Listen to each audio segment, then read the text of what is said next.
kind of mentor-pupil stage of the show.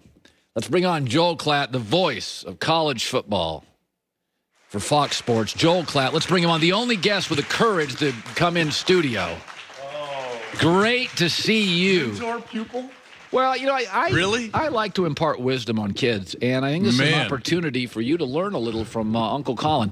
So let's start with this before we get into the... Well, real quick, you haven't been on a cross-country flight. Apparently, you're not yourself without a couple of days no cocktails, right? I mean, my goodness. By the way, can I push back just a moment on what you were talking about there with LeBron? Yeah. And it's not even just LeBron specific. I just think it's this, you're very into kind of feeling yourself and this puffing your chest out. I love it when Rodgers talks back and LeBron talks back and all this different stuff. Yeah. Just at home, think about this for a moment. Those people that hate you don't want to hear what you have to say. Those people that love you regardless, they don't need to hear what you have to say. The only way that your words are impactful is if you're respected, right? And I'm not saying he's not respected. I'm just saying, like, throwing it out there just to get favor with the people that love you is never going to be the way to generate any impactful meaning with your words. So there you go. Well, I like to puff the chest once. I bet you do. I bet you do. Speaking of puffing the chest, where is the state of Texas and Tom Herman today? Oof. They are wildly entertaining, and there is something wrong on that. They're 18-12 in the Big 12. Yeah, you know what's fascinating to me is that they're entertaining right now under Herman, kind of like a car crash is entertaining, right? Because you can't take it. It's like a beautiful mess. And you can't take your eyes off it, and it is, and that's really frustrating for that fan base, and the fashion in which they continue to go out there and lose games and play, the sloppiness, the lack of execution, that's wearing on people down there, in particular with where their roster is. And I gave you the stats last week. They had, coming into the season, 30 players with starts. That's so many guys. I mean, that's such an experienced roster. They have a quarterback that's now started 37 games. They've got the fifth most talented roster in all of college football, and they're out there getting punts blocked and having personal foul calls. So that's just coaching to me. It's very sloppy, and it's wearing very thin, in particular in a year in which a lot of people thought this was going to be the year for Texas, that they could dethrone Oklahoma, not only in Red River, but potentially for the Big 12 championship. So even in a COVID year, I got to tell you, that game Saturday was not good for the outlook of the future of that staff, in particular Tom Herman. And just a side note, and this is what I think gets lost a lot of times when we discuss things like this. People are, it's usually black or white. Oh, all or nothing. He's gone. He's not gone. A lot of it has to do with the nuance and the context of losses.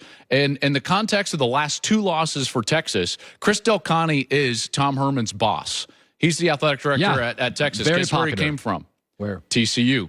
That's who they just lost to. That doesn't sit well with a guy who just left TCU to go to Texas because he thought it was bigger, it was better, I can do more things at Texas. And then you sit there and you watch TCU beat your club in a year in which they're supposed to be really good. That doesn't sit well with the decision maker. And then the context of the loss to OU, with OU and their roster where it's at, and I explained this last week, with the rebuild that OU is clearly under, that was a devastating loss for Texas. Now, we'll see what happens with the future of the season and how they can get back to some semblance of quality play. But, even in a COVID year, watch out down there in Austin. So I was, it's funny about the SEC. The defenses aren't so hot in the SEC either. Not anymore. My goodness. So it is interesting what in Alabama's defense, this is not. They got torched by Ole Miss. Not a special defense.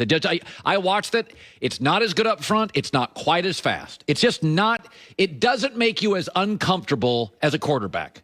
Alabama always makes you uncomfortable. It's just not quite as. So here's my question. What if it's not the defense's fault? What are you saying? The coach. I'm just saying, what if it's not specifically any of these defenses? What if it's the evolution of offense has nullified the effect of even great defenses?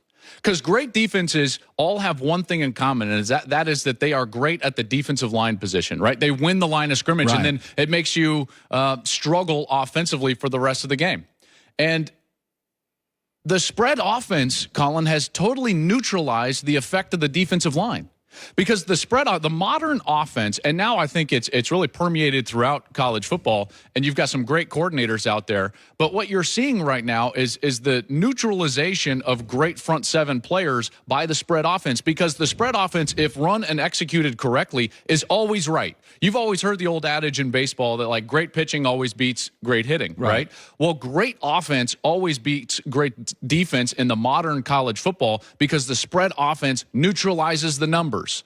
There's always options available. You cannot cover the amount of options that the spread offense presents to you. And I think that's why you're starting to see some of these teams struggle. The only way that you can get past that as a defense is if you have great man-to-man corners. That's the only thing. It's not even defensive tackles anymore, although those are a great plus. I'm not saying that you don't have to have those. I'm just saying that if you don't have great corners that can just lock down wide receivers and take away that option because they're better man-on-man, then you're going to struggle as a defense. Oh. So let me talk about this Trevor Lawrence thing. So I said this week, everybody's saying, what teams will take Trevor Lawrence in the draft? Okay. And I said, let's turn the telescope around. What teams won't? And I put the top 15 teams in the draft today, the draft order in the draft. We know that is more fascinating. That's a great question. So the Bengals, they love Burrow, and the Chargers love Justin Herbert. The Giants, we were wrong on Herbert, you and I. No, I think you were wrong. We were wrong on Herbert. Tape. Congratulations on Herbert. Giants would absolutely take him. Absolutely, Atlanta's moving off 36-year-old. They're just not going to move off him yet because of cap space. Jets would take him. Chargers won't. Washington would. Jags would. Vikings would. If I don't see Tua, That's the interesting one. I was looking at the Dolphins. I don't know about If I see Tua for 8 games and I'm like, well, Burrow and Herbert are having no problems with this league, and he is choppy, do I consider it? Lions would. Broncos would. I love Wentz, but you could get a first-round pick for Wentz. I just don't think that the Eagles are going to be bad enough to get up there. I know the Bengals won't. 49ers, damn right they would. And even New England, I think they're going to sign Cam to a 2-year deal. They would take it. New England would.